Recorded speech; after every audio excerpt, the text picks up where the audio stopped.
Today's stuff we're going to be learning is Bava Kamma Daf Samach Gimel. Today's stuff is sponsored by Devorah's Latch Hour in honor of her Talmidim. And today's stuff is sponsored by Debbie Pine and Mark Orenshine in honor of their new granddaughter, Shalvat Sophia, born to their children Leora and Zachary Orenshine in Jerusalem. We pray for her good health and safety and that she follow her parents in their commitment to Torah, Am Yisrael, and Medina Yisrael. Mazal Tov.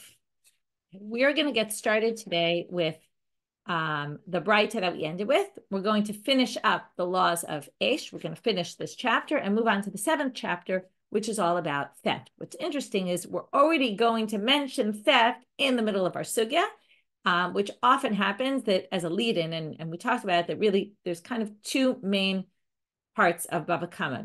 Bava Kamma is somewhat split into two. The whole first half, which we're ending now, is really all about damages of one's property. And now we're going to move into damage, let's say from your fire, from a bore, from a pit you dug, from your fire, from your animal, all those. But now we're going to move into things that a person does on their own, whether it be stealing something or attacking somebody and physically injuring someone. So here, there's kind of this transition where we're moving from one to the other, but already they're going to, kind of get into, and this happens often at the end of Masechtot, that they start talking about something that's going to be the main topic of the next Masechet. So we see that as well here. Okay, today's daf is one of those hard to do as a daf Yomi daf because there is so much in depth, and I'll already tell you that on one of the sugyot, Din in Daf, our new column, which Bezrat Hashem will be continuing on a weekly basis, of Dr. Alana Steinhain, that you can now also find on a podcast called Beyond the Daf, where you can find all of the extra content that we have. She has a whole shiur on one little line in our Gemara, which you can get into a whole in-depth analysis of, there's a lot of fascinating and very relevant things in our daf today. So with that, we're going to get started. Tanu Rabbanan, bottom of Samach Aleph Amud Bet. We read this already, but I'm going to read it again because it's the beginning of a braita that we're going to continue as in the beginning of today's daf. Tanu Rabbanan, hamadlik et hagadish vayubo kelim v'dalku. So you light a fire on someone's pile of grains, and there were other things inside there that got burnt along with it that weren't really expected to be there, right? Or we don't know, maybe they were expected, but they were hidden. And we already learned hidden items, and that's what this is basically going to say in the beginning of the braita. Rabbi Yehuda Omer Mishalem Kol Ma Shaya B'Tocho. Rabbi Yehuda says you pay for everything inside. וחכמים אומרים, אינו משלם אלא גדיש של חיטים או גדיש של שעורים, ורואים מקום כלים כאילו הוא מלא תבואה. We act as if the pile is as big as can fit X amount of grains, and even though there was something in it that took some of the space, and you didn't actually destroy X amount of grains, you destroyed X minus whatever it was, you're still going to be liable for X because that was what the person thought they were burning. They thought they were burning this pile, and that's what they're going to pay for. You're not liable for whatever's hidden in it, but you are liable for a pile the size of what you thought you were burning in the first place. In which case is this stated? All this machloket between Rabbi Yehuda and Chachamim about whether you pay for something hidden in a pile or not. This is only in the case if I made a fire in my property and then it spread to your property. But if I lit a fire in your property and burned down your pile that was in your property, now the simple reading of this, if you have the word kol, there's a machloka whether you have the word kol or not, but you pay what was in it, okay? Which the simple reading is, it means you even pay for tamun, okay? Even the rabbis agree that in the case where I went and burned it in your house, you pay for tamun. There are some other explanations here, but we'll stick with this for now. Now we're going to talk about a different case. So we have, I made a fire in my property and it spread to yours. I made a fire in your property and burnt your stuff. But what if, modeh Rabbi Yehuda lechachamim, b'mash'il makom lechavero la'agdish gadish. Now we're going to have a whole different case. I give you permission to put your pile in my property. Then I have a fire in my property and it spreads to yours. Now this is different because it's in my property. So theoretically, your stuff in my property, I'm not usually liable for. But I gave you permission to put it in my property. Now, what did I give you permission? I gave you permission, la'agdish gadish, to put a pile of grains in. So if you put a pile then of grains, and hitmin, but you hid something in it. Now, normally, Rabbi Yehuda is mechayev for hidden items. But in this case, I gave you permission to put a stack of grains in my property. But I didn't tell you, basically that means and we're going to talk about this a bunch of cases here, I assumed responsibility for it, okay? It's like when you have an insurance company, right? So the insurance company insures up to a certain amount. So I basically said, I'm willing to assume responsibility for a stack of grain. But I didn't say I was willing to assume responsibility if you put your jewelry in the middle of the grain, and hid them inside. That level of responsibility I wasn't taking on myself. In which case, according to Rabbi Yehuda, ein mishalem ela dmei gadish bilvad.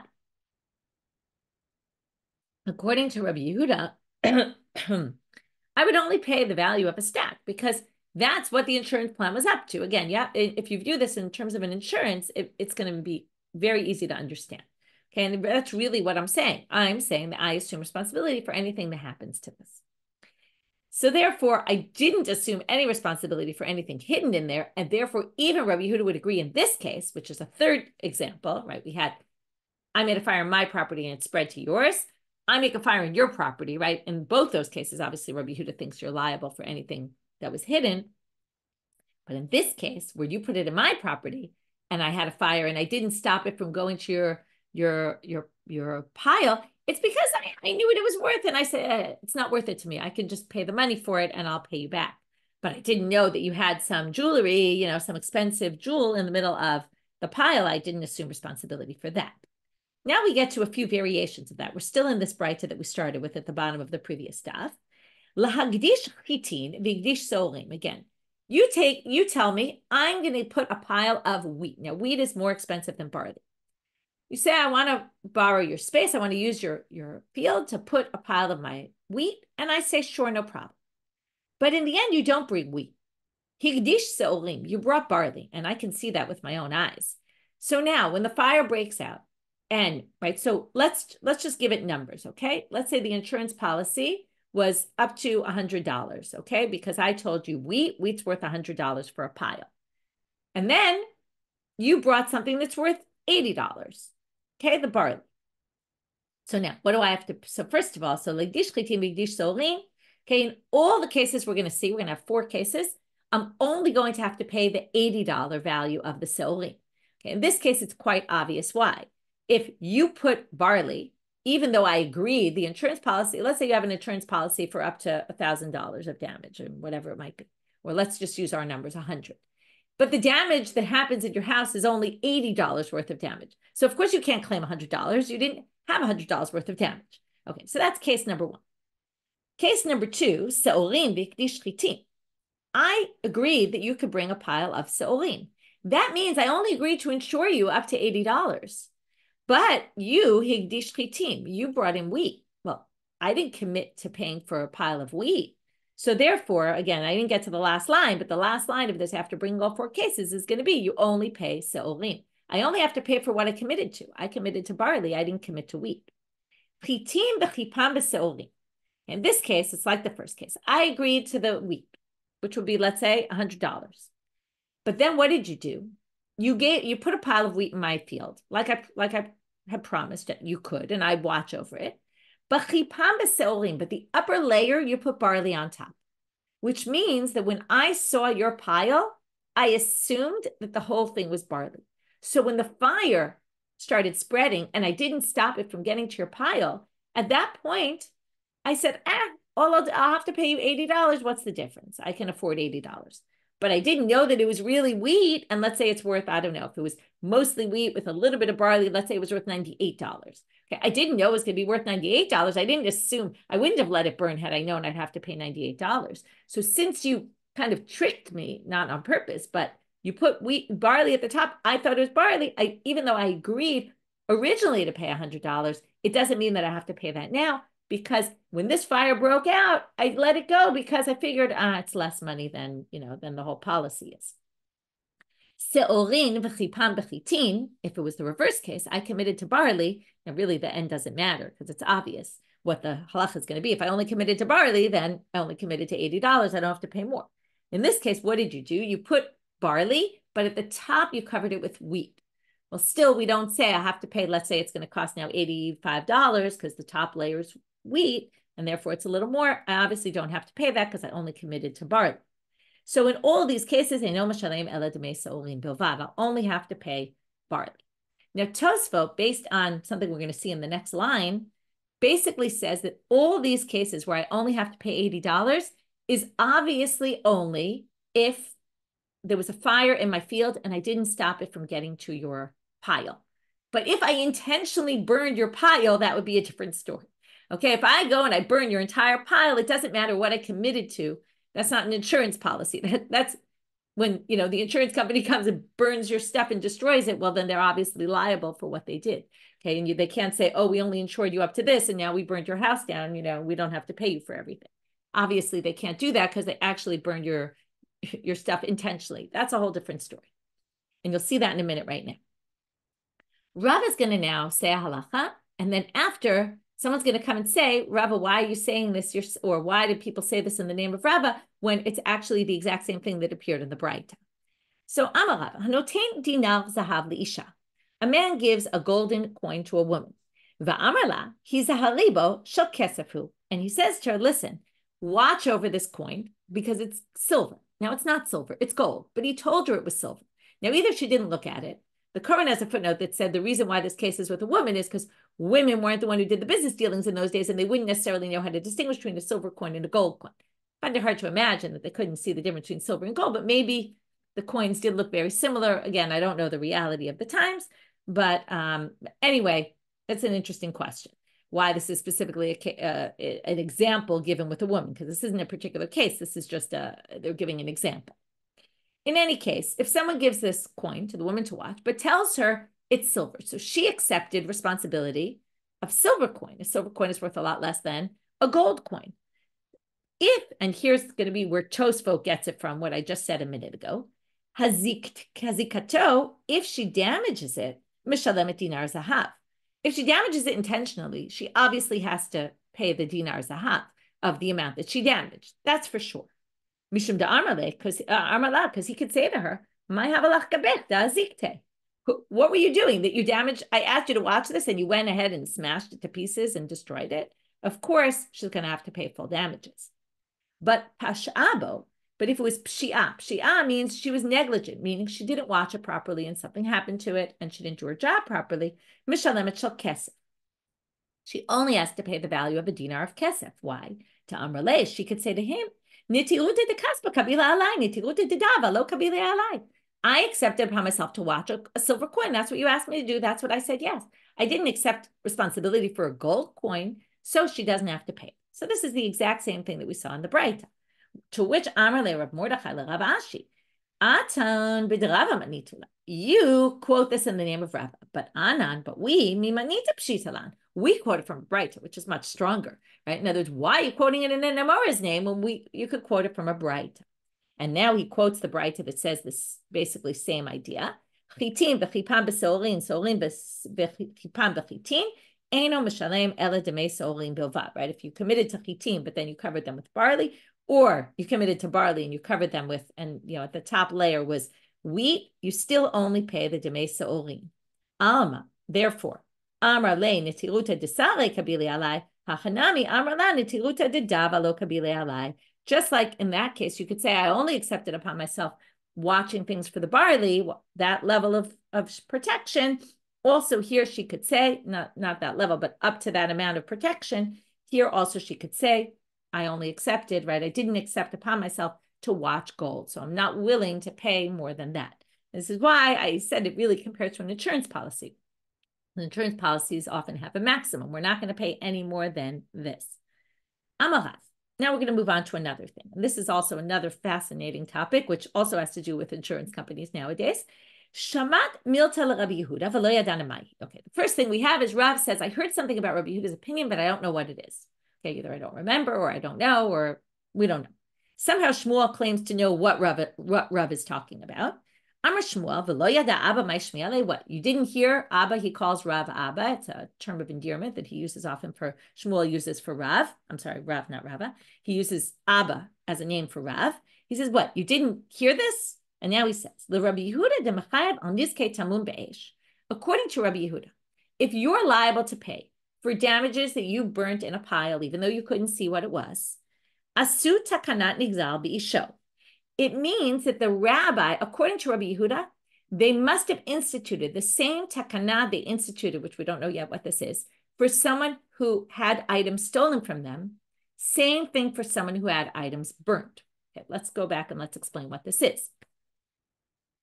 If someone steals my wallet, okay, and I go to the insurance company and I say, listen, they stole my wallet. And the insurance company says, well, what was your loss? How much money was in it? And I say there was $500 in the wallet, right? And they stole a computer and they stole my jewelry and they stole this, right? And obviously those items had to be insured for those items. But assuming I paid insurance for those items, I claim that these things were stolen. Now, the insurance company should be paying me back, but it's just my word. Like, how do they know I'm not lying and making things up? I could totally be making things up. So it's a big issue when someone gets robbed. So the rabbi said, how can they prove what was stolen? Normally in halacha, we have this concept. The burden of proof is on the person trying to get the money out. So if you stole money from me or items from me or whatever it is, and I go to court and say, look, they stole this from me, and I can't prove. Now, according to most of the commentaries, I have to prove that there was a robbery. Can't do this without proof. There has to be some sort of proof that there was a robbery. But there's no way to prove what they stole from me unless I can find the items in their house. But, if it's cash, for sure not. How do we know it's my cash or their cash? So, assuming I don't have proof, the rabbi said, well, even though normally, the burden of proof lies on me to prove, since I was robbed and I'm kind of on the underhand, we're going to allow me to take an oath in court, take an oath about all the things that were stolen from me, and I can then get them back. If I'm willing to take an oath about them, I can demand them from you. Now, this, by the way, is a strange kind of oath because normally oaths are usually instituted in cases where there's a doubt and we're not sure. We allow an oath that's called the nishba ve'eino meshalem. We allow an oath to exempt you from a payment. Okay, whereas we're going to make you, which basically fits in with hamotzi mechaber alav haraya, right? Normally, in order for me to pay, you're going to have to, the burden of proof is on you. Let's just say I'm just using me as the opposite example here, but the burden of proof is on the other side. But sometimes we're going to make you pay anyway, and the oath lets you get out of that payment and leave status quo, right? Hamotzi mechaber alav haraya basically assumes status quo. But in this case, we have, and this is one of a bunch of cases that are exceptions to the rule, where nishba, instead of nishba ve'eino meshalem, and you just get out of payment, no, nishba ve'notel. We allow you to take an oath to actually get paid money. So this is a unique takana that they allowed by people who got things stolen from them. Now, according to Rabbi Yehuda, if I have this pile that was mine, and you burnt it, and in it was jewelry, let's say, so how do we know there was jewelry? It was hidden, right? Chachamim say we don't pay for the jewelry. It was hidden. We don't know about it. But Rabbi Yehuda, if it was hidden, you didn't know about it, which means you burned something of mine. I don't have any proof now because the whole pile is burned. There's nothing left. So I can claim that I had in that pile something. We believe me. Again, I would have to take an oath about it in court. Once I take an oath, I can demand it. That's called takanat nigzal, and now it applies to Aish as well. Comes Ameimar and he asks another question about this takanat nigzal, about its application in other cases. By Ameimar, asu takanat nigzal b'masol olo. What if you turn me over to the authorities? In those days, there were Gentile authorities that would take taxes on all sorts of things, and the Jews believed they were unfair, so they didn't really think it was legally appropriate. They were obviously taking unfair taxes and unfair, or maybe they thought they were unfair, but probably they were pretty unfair. And you basically turn me in that I didn't pay something or other. And you turn me into the authorities and maybe pay for something that theoretically I didn't need to pay for. We don't know. Maybe you just said something bad about me that made them take things away from me, confiscate my stuff. Okay, so they confiscated things from me on account of you telling on me. So now you caused me damage. So you are liable in a Jewish court because we're not going to be able to take the Gentile authorities to a Jewish court. They're not going to listen. But you caused me damage, I can bring you to a Jewish court. So now, if you cause me to get stuff confiscated from me, but we don't know what they took, do we believe me if I take an oath in court and say, yeah, they took away my horses and they took away my oxen and they took away whatever it is, am I believed? Is there takanat nigzal b'masor? To which the Gemara says, wait a minute, stop. Wait a minute. Who says you're even liable? That's called indirect damages. Now, what kind of indirect damages? It's called garmi. Now, we're not going to get into this because we'll never finish today's daf, but garmi is a huge machloket between the Rishonim. What is garmi? Is garmi the same as grama? And it's just one ends with a yud and one ends with an aleph, but it's really the same thing. And grama b'nezikin, we know in general is exempt, but there happens to be some opinion that says it's not exempt, and that's the one who holds garmi is chayav.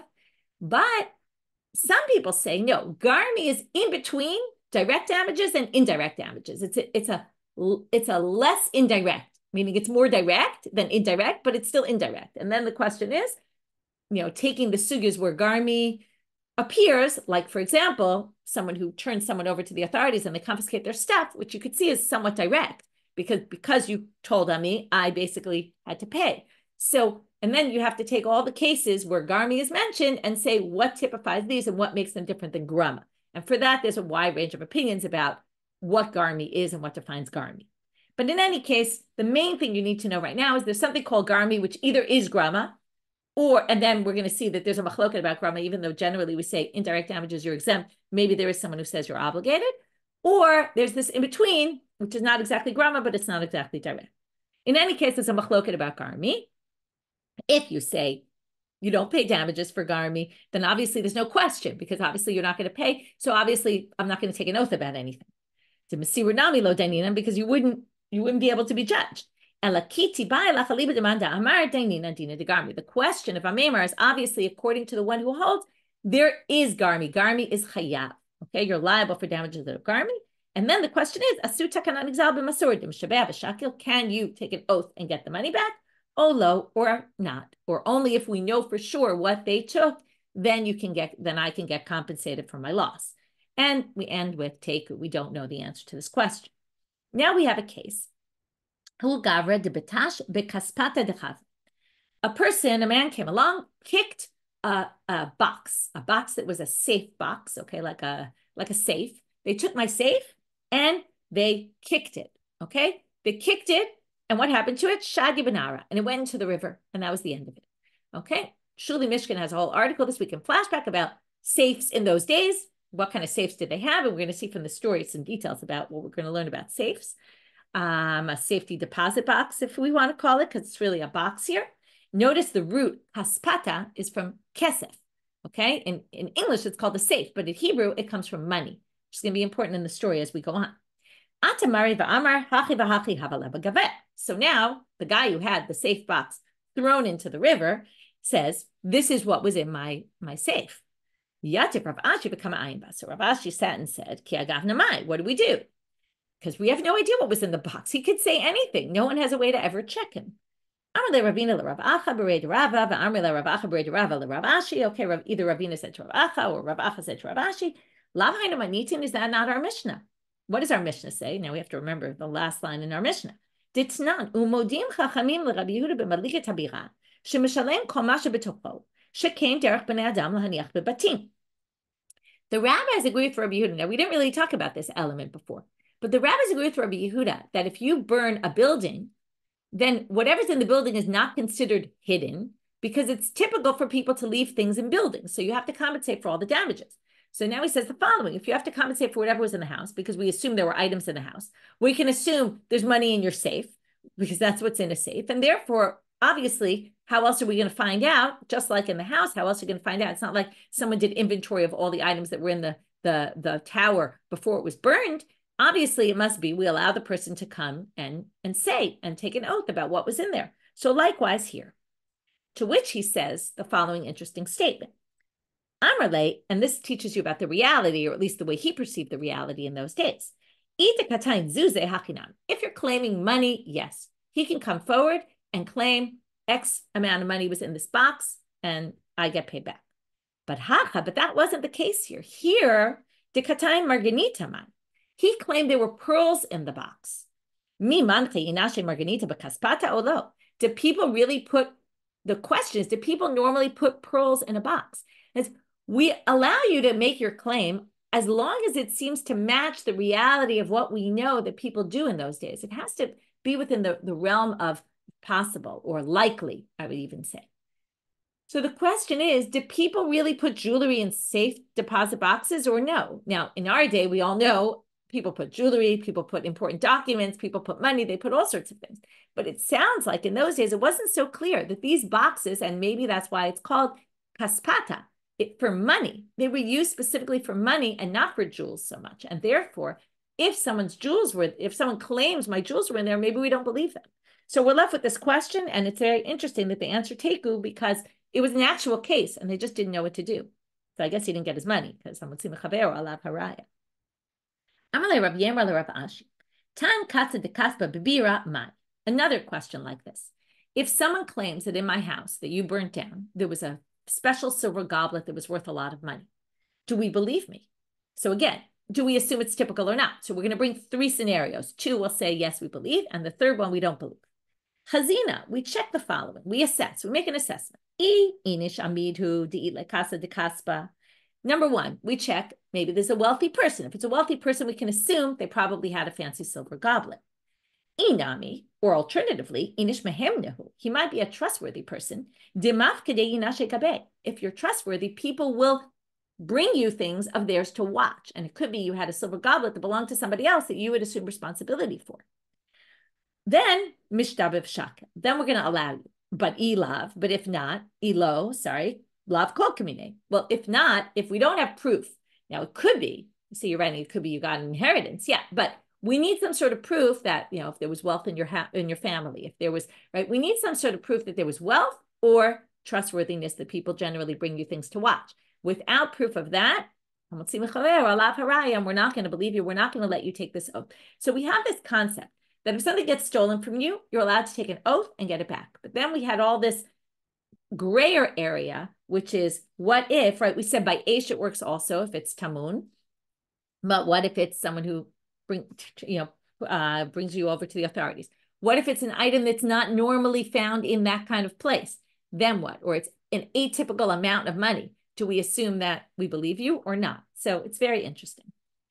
Super interesting topic. Moving on. Ma ben gazlan lechamsan. What's the difference between a gazlan and a chamsan? If you remember, the Torah talks about Hamas in the Dora Mabul. What is Hamas? Okay, not the Hamas of nowadays. Amar chamsan yahiv dame, gazlan lo yahiv dame. A gazlan just steals something. It doesn't pay for it. A chamsan steals something, but pays for it.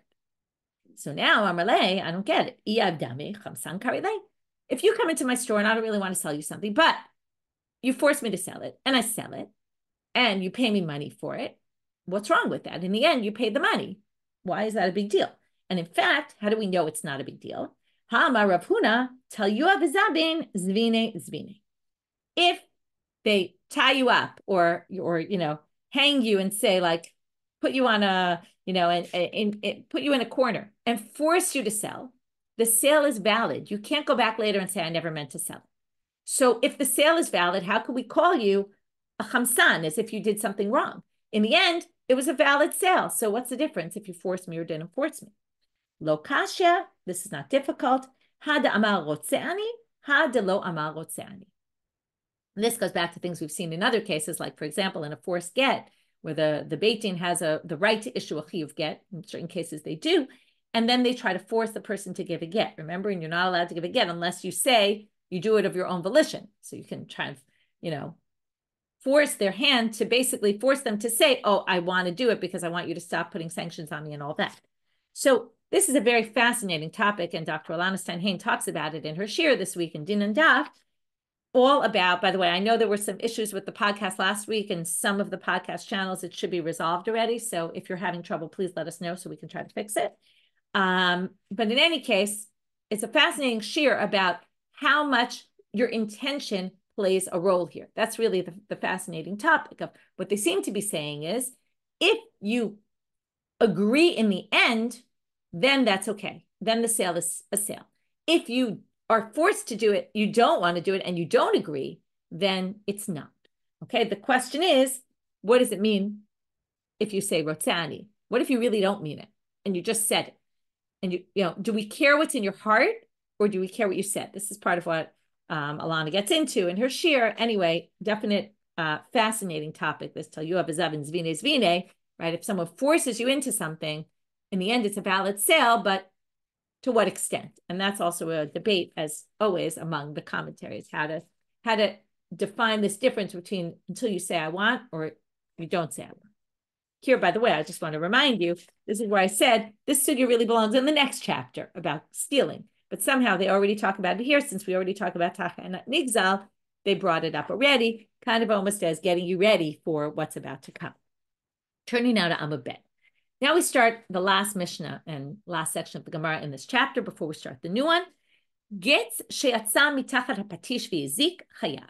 If a spark comes out while the blacksmith is working and it sparks out and causes damage, you're chayav, you're liable. These seem to be unexpected damages, but also damages that you know are hazards of the job. Gamal shaya ta'um pishtan va'aval bereshut harabim v'nechnas pishtano letoch hachanu. We've already seen this a few times.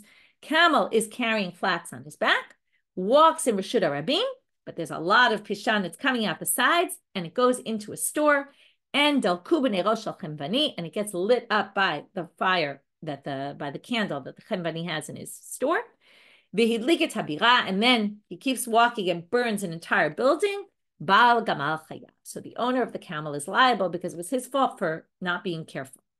But if the storekeeper put the candle outside the store where it's not expected to be outside the store, well, then we shift the blame onto the person who did something atypical. Don't put candles outside. They're dangerous. You should know that camels are walking through with loads on their back. Rabbi Yehuda Omer, if you remember this famous, Bener Chanuka Patur. When it comes to Chanuka, you're exempt. Because Hanukkah, everybody knows you put your stuff outside, and then the onus moves on to the owner of the camel, who should have been more careful. Amar Ravina Mishmei de Rabba. Gemara starts off with this halacha that we're going to potentially, or not potentially, we're going to see, does this derive from the Mishnah? This is a halacha about the Hanukkah candles. Shma minami de Rabbi Yehuda, ner Chanuka mitzvah lanicha betoch hasara. You're going to say, where did this come from? But he says, you can infer from our Mishnah that the mitzvah of Hanukkah candles is to put it lower within 10 tefachim of the ground. And I was going to explain how he got to this. If you think it could be higher than 10 tefachim off the ground, 10 handbreadths, Ameimar Rabbi Yehuda, ner Chanuka patul. Why is ner Chanuka exempt? You should say, le'malei, if people walk through with their animals all the time, and you can put your candles at any height, well then, you should have said to the store owner, or the camel owner could claim against the store owner, you should have put it higher than the camel and the one who's riding on it, or the stuff that's riding on it. In other words, you know that camels go by here. So put your ner Hanukkah higher. From the fact that he has no claim like that and can't say, why didn't you put your candle higher, seems to indicate the Hanukkah candles must have to be low down. Okay? And that's what he assumes from your Shema Mina mitzvah lanicha b'toch hasara. To which the Gemara rejects this and says, Amrei lo, no, you can't necessarily assume this. It could be above 10. My Amrat. So what can the person say? In other words, if the camel owner tries to say, you should have put it higher up, he could say, kevan, or the halacha says, kevan de b'mitzvah kasik, since he was busy doing a mitzvah, the rabbis didn't force him to put it high up, which apparently is more complicated to put things high up. And therefore, right, because you have to find some stand to put it on, some high pedestal or something. And therefore, that's not why. The reason is he could have put it higher up, but we don't require him to. And therefore, again, the burden of responsibility goes back onto the camel owner. So here there's an interesting thing, because it's not clear from the sugya, how do we hold?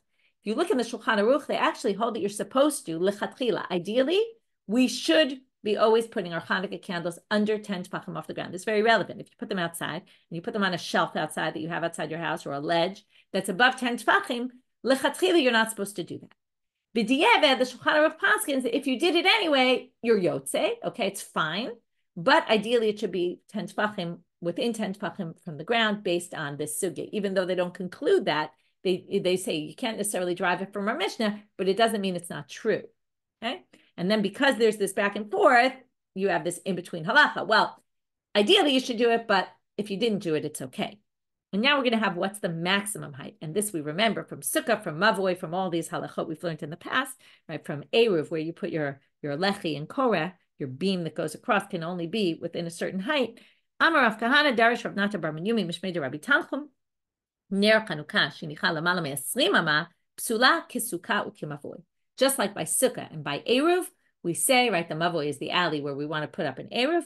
The beam that goes across has to be within 20 amot of the ground. Once above 20 amot, which is pretty high, people don't see it. It has to be something that's seen, both an eruv and a sukkah. The height of the sukkah has to be seen. Can't be so tall, then you won't see it. So that's for sure the maximum, right? The question is, does it also, can it not be, right? And that shows you, by the way, that it could be more than 10 tefachim. But again, paskin halacha l'maaseh, it really should be within 10 tefachim off the ground, which is really pretty low. And with that, Hadran alacha kones, and now we're moving on to the new chapter. As often with new topics, the Gemara doesn't start the way you would expect them to start. Okay, like what's ganav, what's gazlan, what are the different halachot between them? They start as if we know that there's a concept of kefel and arba v'chamisha. So what is kefel? What is arba v'chamisha? So kefel is if you steal an item or you are told to watch an item and then you claim it was stolen, like we discussed the other day, and you say, oh, it's stolen, but you really stole it for yourself. You have to pay kefel. You have to pay double payment. We'll see on what items you have to pay kefel and what items you're exempt from kefel. But generally, you have to pay double payment. So you return the item. If the item's gone, then you pay the value of the item, and then you have to do double. You also have to pay the same amount another time. That's a penalty. There's also arba v'chamisha. According to the Torah, if you steal a shor or a seh, a bull or a sheep, and then you slaughter it and sell it, you have to pay 5 times for the big animal and 4 times for the small animal. Okay, so if it's a shor, 5 times. If it's a seh, 4 times the amount. That's a special penalty that the Torah institutes for specifically those 2 things. So now the Mishnah is going to start off with a comparison between when there's kefel and there isn't arba v'chamisha. Miruba midat tashlumei kefel midat tashlumei arba v'chamisha. Midat kefel is greater than 4 and 5, obviously not greater in size because 4 and 5 is obviously more than double, but it applies in more cases. Shemidat tashlumei kefel noheget bein b'davar sheyesh bo ruach hayim ubein b'davar she'ein bo ruach hayim. So you're going to have kefel in a case where it's a breathing, living being, and also when it's not. Umidat tashlumei arba v'chamisha eina noheget ela b'shor b'set bilvad. Not only is it not for inanimate objects, but even in animals, it's limited to a bull, right? Someone from the shor family anyway, or the seh family. Okay, either cattle or the sheep, lamb family. Shenema, ki gnov ish shor or seh, utvachol mecharo begomer, because it specifically says a shor or a seh. Another halacha, which is a super fascinating halacha, again, requires a lot more iyun here. And, right, iyun is in-depth study. And hagonev achal haganav meshalem tashlumei kefel. If you steal an item from someone else who stole an item, you don't pay kefel. This is a case where kefel and arba v'chamisha both don't apply. If I steal from you who stole from someone else. Now, there's a fascinating discussion in the Rishonim what this means. Okay, why or why not? Okay, and then there's a really important ramification. Does it mean because you stole it and I'm stealing it from you? So first of all, it all comes from the pasuk v'gunav mi beit ha'ish. It's stolen from the house of the person being the owner. So you didn't steal it. If I stole it from you and you stole it from someone else, I stole it from someone who it wasn't theirs. It wasn't mi beit ha'ish. So I'm not liable. But the question is, do we call this theft? It's just, and I'm liable to pay the value of the item, just not the kefel and arba v'chamisha. Or do we not call this theft at all? Do we say this, I'm not stealing because I'm not stealing from anyone who actually really owned it. And therefore it's not theft. Now, what's the relevance? If I steal something from you, let's say I steal a watch, and the watch is still in existence, I obviously have to return the watch to you because the watch is in existence, it's in my property and it's not mine. So either way, whether we view me as a thief or not a thief, and we just say I'm exempt from the kefel or I'm exempt from everything, I obviously will have to return the stolen item. But if the watch gets destroyed or stolen or something, and it's worth nothing, okay, let's say it breaks and it's really worth nothing anymore, or it's, it got lost or it got stolen from me, whatever it is. And now, normally, if I'm a thief and that happens, I have to return the value of the item and plus the kefel and the arba v'chamisha. So clearly I don't have to pay arba v'chamisha or the value. Well, here there is no arba v'chamisha. It's a watch, but I don't have to pay the kefel, okay? But depending on whether we view this as theft or not, I might be required to pay the value of the watch. So that's a big debate. If you don't think it's theft at all, then I don't even have to pay the value of the watch if something happens to it. Again, if it's in existence, I obviously have to return it. There's no doubt about that. But there is a big nafkamina here about how to view this. If I steal after stealing, by the way, this is similar to ein bishul achar bishul. What does it mean? You can't cook when something's already cooked, so you're not liable in Shabbat. And we've had it in a whole bunch of situations. So this is hagonev achar ganav. It's a very fascinating topic. Again, okay, we're in Daf Yomi, so we're going to move on. The first thing the Gemara does is point out that they mention one difference between kefel and arba v'chamishan. They don't mention another one. So therefore, ilu midat tashlume kefel noheget bein beganav bein beto'en ta'anat ganav. Umidat tashlume arba v'chamisha ena noheget ela beganav bilvad lo katane. It doesn't mention another difference that perhaps is a difference. That's really what they're saying. So now they're saying the following. If I remember, we said there's two cases of theft. One is I steal it, and one is I'm watching your item and I just claim that it was stolen from me, but really I keep it for myself. In that case, there's clearly kefel because the Torah says so. The question is, if it was a shore or a set that I kept for myself that you told me to watch, and I did a to'en ta'anat ganav, I claimed it was stolen and I really kept it for myself, do I, when we find out that I lied, do I have to pay arba v'chamisha on it if I slaughtered it and sold it? So according to this, they're basically pointing out that it didn't mention this as a difference between them, which must mean I do pay arba v'chamisha in that case as well. In the to'en ta'anat ganav case, claimed it was stolen when it really wasn't, and I was really watching it, and I just took it for myself. So misayel el Rabbi Chia bar Abba. The fact that the Mishnah doesn't mention this seems to support Rabbi Chia bar Abba, because Amar Rabbi Chia bar Abba Amar Rabbi Yochanan. He said in the name of Rabbi Yochanan exactly this. Hato'en ta'anat ganav b'pikadon. I was watching something and I claimed it was stolen, and I lied, and I took an oath in court, and I didn't pay for it, and then I kept it for myself. Mishalem tashlume kefel. And tabachu machar mishalem tashlumei arba v'chamisha. So the fact that the Mishnah doesn't list this as a difference seems to support what Rabbi Chia bar Abba said in the name of Rabbi Yochanan, that the halacha is the same for both. Ikeda Amre, second version of the same sugya, that the Gemara first starts out as lema misayel Rabbi Chia bar Abba. It seems like our Mishnah supports this Rabbi Chia bar Abba, and whenever they say it seems, they're going to reject it. So the first version said, oh, this supports it. This version is going to suggest that it supports and then say it doesn't. This is just a repeat. So the fact that our Mishnah doesn't list it as a difference between them must mean that there is no difference and you pay both. But the Gemara says, what are you talking about? It doesn't say in the Mishnah, there's no difference between kefel and arba v'chamisha other than this, which you might remember from Masechet Megillah. We had slew of cases of ein bein. But meruba katani, and by the way, the meruba is a very strange language. We don't usually see this in a Mishnah. Meruba means there's more cases where you'll have kefel than where you'll have a arba v'chamisha, and this is how. That doesn't necessarily mean this is the only list. Tana of a Shiur, and this we've seen many times. The Tana just left that out. It wasn't giving a conclusive list of all the cases, or an inclusive list of all the cases. It just said one case. And they obviously left out some other cases. Now, usually when there's a ton of a Shiur, they ask, well, what else was left off the list? They don't ask that here either because they don't have other cases or perhaps because this isn't the same as a usual list. Meruba is a weird use of a word, and therefore they don't think that it really is an indicator of anything particular. Now we're going to start a drasha that we're only going to finish up tomorrow. But midat tashlume kefel noheget. Now we have whether it's a live animal or live breathing thing or whether it's not an inanimate object. So, minahanemile, where do we get this from? The Tanu Rabbanan. We're going to do our classic klal upratu klal. Al kol dvar pesha, okay, anything you do wrong, that's a klal.